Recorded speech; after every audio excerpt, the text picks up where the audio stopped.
बच्चा जब गुस्सा करे और या फिर कोई एक चीज वस्तु को लेकर जिद पे अड़ जाए, ऐसी परिस्थिति के अंदर बच्चे को सुधारना या अपनी बात बच्चे से मनवाना, वो यदि आपके लिए डिफिकल्ट हो रहा है, तो मैं परीक्षित जुबन पुत्रा इस वीक का ये नया पावरफुल पेरेंटिंग वीडियो आपके लिए लेकर आया हूं कि जहां पर यदि बच्चे को पनिशमेंट दिए बिना या गुस्सा किए बिना भी यदि बच्चे के अंदर पॉजिटिव बदलाव लाना चाहते हैं और बच्चे के अंदर गुस्सा या जिद को कम करना चाहते हैं, तो मेरे ये वीडियो की 3 पावरफुल पेरेंटिंग टिप्स आपके लिए बेहद ज्यादा हेल्पफुल साबित हो सकती है।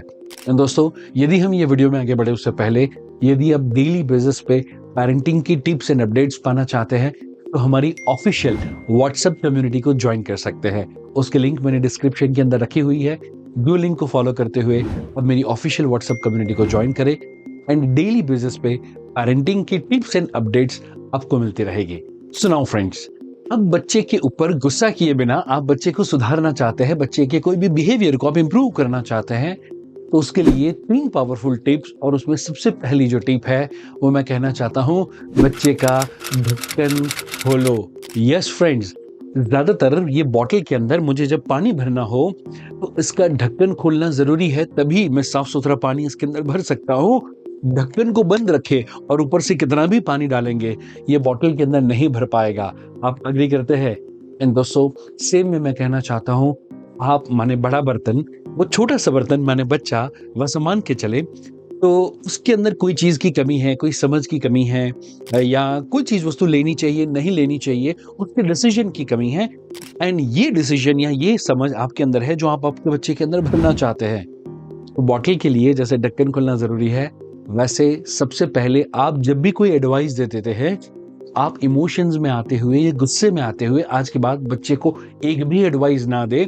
इंस्टेड वो चेक करे कि बच्चे के दिमाग का ढक्कन खुला है कि नहीं। एंड वो जब दिमाग का ढक्कन खुला हो उस समय पे आप जो भी एडवाइस डालेंगे, जो भी अच्छी बात आपके बच्चे के भविष्य के लिए कहेंगे, वो बच्चा जरूर से करेगा। अग्री करते तो ये सुनो। एंड नाउ अब आपके माइंड में होगा कि ये जो ढक्कन है ये तो आसानी से खुल सकता है, बट मेरे बच्चे के दिमाग का ढक्कन मैं कैसे खोलूं? तो वही बात मैं आपको बताना चाहता हूं कि आपके बच्चे का दिमाग कुछ समय होगा जब रिसेप्टिव होता है। सो कुछ बच्चे वैसे होते हैं जो में भी शायद मॉर्निंग में उठने के बाद, कुछ बच्चे रात को सोते वक्त रिसेप्टिव होते हैं। उस समय पे आप बच्चे को जो कहे वो आपकी बात सुनने के लिए रेडी होते हैं। में भी काफी सारे बच्चे वैसे होते हैं जिनके साथ आप वॉक पे निकल जाए, वॉक करते करते यदि आप उनके साथ बातचीत करते हैं, उनको कोई एडवाइस देते हैं, तो वो आपकी बात सुनने की प्रोबेबिलिटी बढ़ती है। काफी सारे बच्चे खाना खाते खाते यदि आप उसको कोई बात करें या कोई मोरल वैल्यूज या कोई अच्छी चीज कहे तो उस समय पे आपकी बात सुन लेते हैं। सो मैं यदि मेरे बेटे अध्याय की बात करूं तो रात को सोने से पहले स्टोरी के फॉर्मेट में मैं जब भी उसे कोई चीज वस्तु कहता हूं तो वो चीज वस्तु की रिसेप्टिविटी उसके माइंड की कंपैरेटिवली सबसे ज्यादा है। उस समय पे वो लर्निंग के लिए बहुत ज्यादा पॉजिटिव होता है। इट मींस उसके दिमाग का ढक्कन खुला होता है। सो वेरी फर्स्ट थिंग मैं आपसे जानना चाहता हूं कि आपके बेटे या बेटी का दिमाग का ढक्कन कब खुला होता है? वो समय का या वो एक्टिविटी का या वो प्लेस का आप प्रयोग करें। अब तक बच्चे को आउट ऑफ इमोशंस या आउट ऑफ अंदर बच्चे को कभी भी एडवाइस ना दे, बट 24 घंटे में जब भी वो समय आता है, जब भी वो परिस्थिति आती है, अब आप बच्चे को समझाने की शुरुआत करें।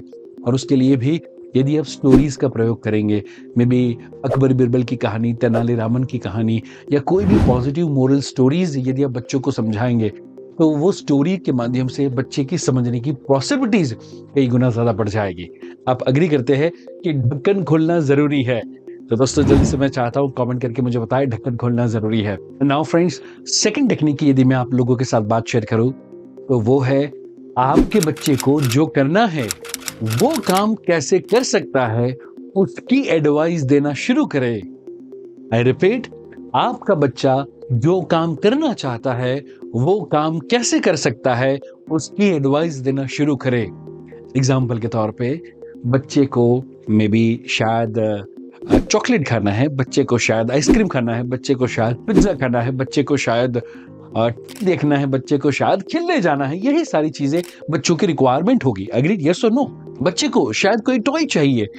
ये सारी की सारी चीजें बच्चा कैसे पूरी कर सकता है? ज्यादातर मम्मी पापा और बच्चों के बीच में वो टॉम एंड जेरी टाइप का वो कॉन्फ्लिक्ट चलता रहता है। आज के बाद में कॉन्फ्लिक्ट नहीं, हम उसको कोऑपरेट करना शुरू करें उसके काम को लेकर, तो साइकोलॉजिकली वो भी आपको कोऑपरेट करने की शुरुआत करेगा। अब नाउ दोस्तों जरा सोचिए, आपके माइंड में प्रश्न आएगा कि उसको चॉकलेट खानी है और मैं बोलूं कि वो चॉकलेट कैसे खा सकता है, तो ऐसा कैसे हो सकता है? एज ए पेरेंट हम ऐसा कैसे कर सकते हैं? मैं कहना चाहता हूं ऐसा जरूर से करना चाहिए। छोटा सा एग्जांपल और छोटी सी प्रैक्टिकल टिप आपके साथ यदि शेयर करूं तो, फॉर एन एग्जांपल, सपोज मेरा बेटा है, उसको मे बी चॉकलेट या आइसक्रीम खाना है, तो उसको हमने बताया हुआ है कि वो कब खा सकता है। सो वीकेंड का टाइम हो, हफ्ते में एक बार इधर उसको चॉकलेट या आइसक्रीम ऐसा कुछ खाना है, वो जरूर से खा सकता है। मे बी शायद उसको पिज्जा खाना है या मे बी मैगी या और कोई भी चीज वस्तु थोड़ी सी जंक फूड है, तो वो 15 दिन में एक बार जरूर से खा सकता है। सो उसको जो चाहिए वो कैसे कर सकता है, हम उसको वो बताते हैं। मे बी शायद उसको ड्राइंग करना है या मे बी उसको और कोई स्पोर्ट्स या और कोई एक्टिविटी करना है, तो वो कैसे कर सकता है, उसको लेकर आप जब उसको एडवाइस देना शुरू करें तो बच्चा को सपोर्ट करना शुरू करेगा। ज्यादातर मम्मी पापा करते क्या है, तो नहीं पढ़ेगा तो टीवी बंद कर देंगे। नो फ्रेंड्स, आप उसकी जगह पर आज के बाद पॉजिटिव अप्रोच करने की शुरुआत करें कि बेटा तुझे टीवी देखना है तो तू कब देख सकता है। तो कंडीशन आप रख सकते हैं एस फॉर्मूला की। फॉर एन एग्जांपल, बच्चों को स्क्रीन पसंद है तो वो देख सकता है, कोई प्रॉब्लम नहीं, बट उससे पहले आपको बेटा आपका स्टडी एंड स्पोर्ट्स कंप्लीट करना है। उसके बाद में third S, and that is screen. You have earn the right to watch the screen. And जब आपका बच्चा वो स्टडी एंड स्पोर्ट्स को कंप्लीट करेगा एंड उसके बाद में उसको स्क्रीन मिलेगा, आप उसको स्क्रीन देना चाहते हैं, पर उसके लिए वो 2 माइलस्टोन है वो उसको पूरे करने हैं। वो अप्रोच से जब आप बच्चों को एडवाइस देने की शुरुआत करेंगे, मैं तेरा टीवी बंद नहीं करना चाहती या नहीं चाहता, मैं तेरा जंक फूड बंद करना नहीं चाहता, वो जब बच्चे के माइंड के अंदर अप्रोच बैठ जाएगा कि मम्मी पापा मुझे सपोर्ट करना चाहते हैं, गारंटी के साथ आपको आपके बच्चे के ऊपर चीखना चिल्लाने की जरूरत नहीं पड़ेगी, डांटने की या पनिशमेंट की जरूरत नहीं पड़ेगी। जस्ट उसके मन में ये साइकोलॉजी को सेट करने के लिए आपको इसकी शुरुआत करनी है। So first, second and now third technique की ओर आगे बढ़े उससे पहले मैं आपको कहना चाहता हूं कि यदि आप चाइल्ड साइकोलॉजी को जानना चाहते हैं, आपके बच्चे की बेस्ट ऑफ द बेस्ट परवरिश करना चाहते हैं, तो उसके लिए मेरा पेरेंटिंग का वेबिनार है जो मेरे सारे व्यूअर्स के लिए, सब्सक्राइबर्स के लिए फ्री ऑफ कॉस्ट है। सो यदि वो वेबिनार को अटेंड करना चाहते हैं तो उसकी लिंक मैंने डिस्क्रिप्शन के अंदर रखी हुई है। और साथ ही साथ में यदि आपके बच्चों के स्टडी को लेकर या मे बी शायद कंसंट्रेशन को लेकर, मेमोरी पावर को बढ़ाने को लेकर यदि आपके मन में कोई प्रश्न है, तो उसके लिए साइंटिफिक स्टडी सिस्टम के ऊपर भी हमारा वेबिनार है। दोनों वेबिनार फ्री ऑफ कॉस्ट है। अब चाहे तो वो लिंक के ऊपर क्लिक करते हुए आपके बच्चे के साथ वो वेबिनार अटेंड कर सकते हैं। पेरेंटिंग का वेबिनार एज अ पेरेंट आपके लिए है, साइंटिफिक स्टडी सिस्टम का वेबिनार आपके और आपके बच्चे के साथ आपको अटेंड करना होगा। सो नाउ फ्रेंड्स, अब हम थर्ड एंड फाइनल टेक्निक की ओर आगे बढ़े, एंड ये बहुत ही डीप टेक्निक है एंड इसीलिए मैंने ये टेक्निक को सबसे लास्ट में रखा है, क्योंकि मुझे पता है मैक्सिमम पेरेंट्स यहाँ पर लास्ट टेक्निक तक रुकते नहीं हैं, उनके अंदर उतनी पेशेंस नहीं होती। बट अभी भी आप ये वीडियो को देख रहे हैं तो मैं आपको कॉन्ग्रेचुलेशन कहना चाहता हूँ, एंड अभी तक आप ये वीडियो के अंदर बने हुए हैं तो उसके लिए मैं बहुत ही पावरफुल चीज है, बहुत ही डीप साइकोलॉजी है जो आपके साथ शेयर करना चाहता हूँ। एंड डीप साइकोलॉजी में दोस्तों मैं कहना चाहता हूँ पूरी जो दुनिया है वो बनी हुई है CL and UCL। CL means conditional love and UCL means unconditional love. दोस्तों पूरी दुनिया में जो भी ट्रांजैक्शन है वो kind of give and take वाला रहता है। मेरा वीडियो आप देखेंगे जब तक आपको उसके अंदर वैल्यू मिलती रहे, माने वो जो कंडीशन है वो फुलफिल होगी तो ही आप वो वीडियो को देखेंगे। अग्रीड, यस और नो? आप जो भी जॉब करते हैं या जो भी जगह पर आप बिजनेस करते हैं, आपको सैलरी तब तक मिलती रहेगी जब तक आप परफॉर्म करेंगे, या बिजनेस में प्रॉफिट तब तक होता रहेगा जब तक कस्टमर को वो प्रोडक्ट या वो सर्विस को प्रोवाइड करेंगे। अदरवाइज कस्टमर आपको पैसा देना बंद कर देगा और बॉस भी आपको पैसा देना बंद कर देगा। अग्री करते हैं, यस और नो? दोस्तों ये पूरी दुनिया के अंदर 7, 8, 10 या मे बी 12, 15 जो फैमिली मेंबर होते हैं वहां पर भी जब हम सीएल के तौर पे ट्रीट करने की शुरुआत कर देते हैं, गिव एंड टेक के ऊपर फोकस करने की शुरुआत कर देते हैं, परफॉर्मेंस के ऊपर फोकस करने की शुरुआत कर देते हैं, सॉरी टू से हम पेरेंटिंग का एंड हैप्पी फैमिली का जो चार्म था ना, वो समहाउ मिस कर देते हैं। क्योंकि फैमिली है, परिवार है, वहां पर हमें सीएल का नहीं, यूसीएल का प्रयोग करना है, and that is unconditional love. I repeat, unconditional love. आप अग्री करेंगे कि जब आप परफॉर्म करें पूरी दुनिया ताली बजाएगी, बट आप परफॉर्म ना कर पाए, आप अच्छे ना दिखते हो, एंड तब भी कोई आपको प्यार करे, तब भी कोई आपकी प्रेजेंस को, नॉट परफॉर्मेंस को, बट आपकी प्रेजेंस को कोई लाइक करे कि आप बस खड़े हो, आप उनके साथ हो, वो व्यक्ति के लिए आप कुछ भी करने के लिए तैयार हो जाएंगे। अग्री करते हैं, यस और no? So may be Anupam Kher जब फेल हुए, एंड उन्होंने उनके लाइफ के बारे में बताया हुआ भी है कि जब वो फेल हुए तो उनके पापा ने उनको कंडीशनल लव नहीं बताया, डांटा चीखा चिल्लाया नहीं, पर उसकी जगह पर उनको पार्टी दी, अच्छी रेस्टोरेंट के अंदर उनको party the, and unconditional love को रिप्रेजेंट किया। May be Thomas Alva Edison जब स्कूल से उनकी कंप्लेन आई थी, तो उस समय पे उनकी मम्मी ने कंडीशनल लव नहीं दिखाया था, उनकी मम्मी ने अनकंडीशनल लव दिखाया। वो चिट्ठी और ये कहानी आप जानते होंगे कि वो जब चिट्ठी आई थी कि आपका बच्चा परफॉर्म नहीं कर पाता, आपका बच्चा स्टडी नहीं कर पाएगा, सॉरी टू से उसका एडमिशन कैंसिल करना पड़ेगा, आपका बच्चा बेवकूफ है, आपका बच्चा बेबी डिसलेक्सिया या एडीएचडी का शिकार है, ऐसी कोई कंप्लेन वाली नोट हो, और वो देखते हुए मम्मी बच्चे को कहे कि बेटा, स्कूल वालों का ये कहना है, टीचर वालों का ये कहना है कि आपका बच्चा जीनियस है और वो उतना ज्यादा बुद्धिशाली है कि हम उसको नहीं पढ़ा सकते।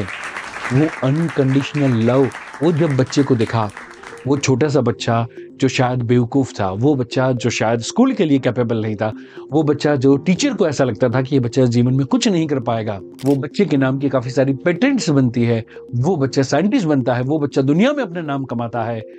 दोस्तों, मैं आपको कहना चाहता हूं, उसके पीछे भी यदि कोई एक चीज वस्तु थी तो वो था अनकंडीशनल लव। मैं भी शायद स्वामी विवेकानंद, उनकी मम्मी ने भी उनसे जब कोई गलती हुई तो कैसे उन्होंने अपने बेटे को ट्रीट किया था, एंड बिकॉज ऑफ दैट वो नरेंद्र नाम का लड़का स्वामी विवेकानंद बना। उसके ऊपर पूरा इंसिडेंट शेयर करता हुआ मेरा वीडियो है, वो वीडियो की लिंक मैं नीचे डिस्क्रिप्शन के अंदर रख रहा हूं। आई वुड रिकमेंड ये वीडियो खत्म होने के बाद नरेंद्र जो स्वामी विवेकानंद बने, उनके पीछे रामकृष्ण परमहंस से भी ज्यादा उनकी मां का हाथ था। वो कैसे था, वो वीडियो को, ये वीडियो खत्म होने के बाद आप जरूर से देखें। दोस्तों, आपका बच्चा जब परफॉर्म करेगा, 90% लाएगा, तो पूरी दुनिया ताली बजाने वाली है, पूरी दुनिया खुश होने वाली है, पूरी दुनिया उसके परफॉर्मेंस को सराहने वाली है। आपके बच्चे को आपकी तभी जरूरत है जब वो फेल होता है। आपका बच्चा अच्छा बोलेगा तो पूरी दुनिया उसको अप्रिशिएट करने वाली है। पर दोस्तों, आपका बच्चा जब अच्छा बोल नहीं पाता, हिचकिचाता है, वो शायद अच्छे से प्रोनाउंस नहीं कर पाता, तभी उसको माँ या बाप की जरूरत है। एंड मेरा ये मानना है कि जब उसकी वो खराब परिस्थिति के अंदर या उसके वो खराब परफॉर्मेंस के अंदर जब आप खड़े रहते हैं एंड आप कहते हो कि बेटा तू चिंता मत कर, मैं तेरे साथ हूं, एंड तब वो बच्चा जो फेल हुआ था, तब वो बच्चा जो शायद परफॉर्म नहीं करना चाहता था, तब वो बच्चा जो हारा हुआ था, तब वो बच्चा जो शायद स्ट्रेस या डिप्रेशन का शिकार होने वाला था, वो बच्चे की जान में जान आती है, एंड वही बच्चा टॉप परफॉर्मर बनता है।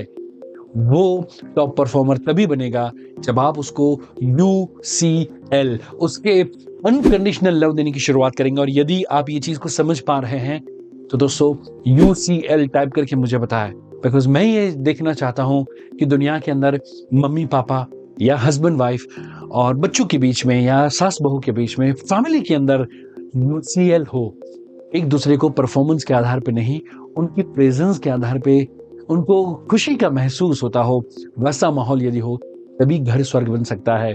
और यदि ऐसी हैप्पी फैमिलीज हो, हैप्पी बच्चे होंगे, हैप्पी फैमिलीज होंगी, और हैप्पी फैमिलीज होगी, तभी हमारा देश, पूरा भारत हैप्पी नेशन बन सकता है। ये कहते हैं। इसीलिए यदि आज के बाद आप आपके बच्चे को परफॉर्मेंस के आधार पे नहीं, प्रेजेंस के आधार पे जज करेंगे, तो मैं चाहता हूं कि जल्दी से UCL करके मुझे कमेंट करके बताएं। एंड दोस्तों, आउट ऑफ दीज 3 टेक्निक्स कौन सी टेक्निक है जिसको आज से आप फॉलो करने की शुरुआत करेंगे? वो भी आप चाहे तो कमेंट करके मुझे बता सकते हैं। एंड दोस्तों, आपके बच्चे को मे बी शायद अनकंडीशनल लव देने में आपको थोड़ी सी परेशानी आ रही है, आपको लगता है कि मे बी शायद प्रीवियस बैकलॉग है, जो उसकी गलतियां है वो मेरे नज़र के सामने आती है, घर का जो स्ट्रेस है वो मेरे नज़र के सामने आ जाता है, एंड समहाउ मैं कंट्रोल नहीं कर पाता या नहीं कर पाती। तो दोस्तों, मेरी मोबाइल ऐप है, वो भी फ्री ऑफ कॉस्ट है, और उसके अंदर पेरेंटिंग का मेडिटेशन है। मैं आपको स्ट्रांगली रेकमेंड करूंगा कि 30 डेज तक वो पेरेंटिंग का मेडिटेशन आप करें। एंड आपके बच्चों के लिए कंसंट्रेशन एंड मेमोरी पावर का मेडिटेशन है। जैसे ही आप ऐप को डाउनलोड करेंगे, आपकी लाइब्रेरी के अंदर आपको ये दोनों मेडिटेशन फ्री ऑफ कॉस्ट मिल जाएंगे। सो मैं ये रेकमेंड करूंगा कि यदि आपको लगता है कि यूसीएल देने में या मे बी शायद पेशेंस को डेवलप करने में आपको परेशानी आ रही है, वो दोनों मेडिटेशन नेक्स्ट 30 डेज तक करें। एंड आपके रिलेशनशिप के अंदर, बच्चों के साथ एंड हस्बैंड के साथ एंड वाइफ के साथ के रिलेशनशिप के अंदर बहुत ज्यादा खुशी आने की शुरुआत हो जाएगी, और आपका बच्चा डिसिप्लिन भी रहेगा, वेल बिहेव्ड भी रहेगा, और गुस्से और पनिशमेंट के बिना आपका ये टारगेट पूरा हो, वैसी आपको ढेर सारी शुभकामनाएं। दोस्तों, मैं भी शायद बच्चे की मोबाइल को लेकर, मैं भी शायद बच्चे के बिहेवियर को लेकर, और तकरीबन 400 से ज्यादा अलग अलग वीडियोस है जो मेरी चैनल के ऊपर रखे हुए हैं। मैं इस पॉइंट पे आते हुए आपको कहना चाहता हूं कि मेरी चैनल को सब्सक्राइब ना करें, बट मेरी चैनल पे जाए एंड वो आपके लिए यूजफुल हो, वैसे 3 4 5 वीडियोस को देखे। एंड दोस्तों, यदि उसके बाद में आपको यकीन हो कि लास्ट 19 साल से डटा हुआ हूं पॉजिटिव पेरेंटिंग की या पॉजिटिव एंड हैप्पी फैमिली की अवेयरनेस को स्प्रेड करने के लिए, एंड जिंदगी के लास्ट मोमेंट तक यही काम करने वाला हूं, एंड जब आपको विश्वास हो, जब आपको आपकी प्रॉब्लम का सॉल्यूशन मिले, तब जाके ये चैनल को जरूर से सब्सक्राइब करें। बट उससे पहले मैं भी स्वामी विवेकानंद की मां ने उनके साथ क्या किया, और साथ ही साथ में आपकी जो प्रॉब्लम हो उससे रिलेवेंट वीडियोस आप देखें चैनल पर जाते हुए। एंड मैं मिलूंगा आपको नेक्स्ट वीक में ऐसे ही नए पावरफुल वीडियो के साथ। तब तक बाय बाय।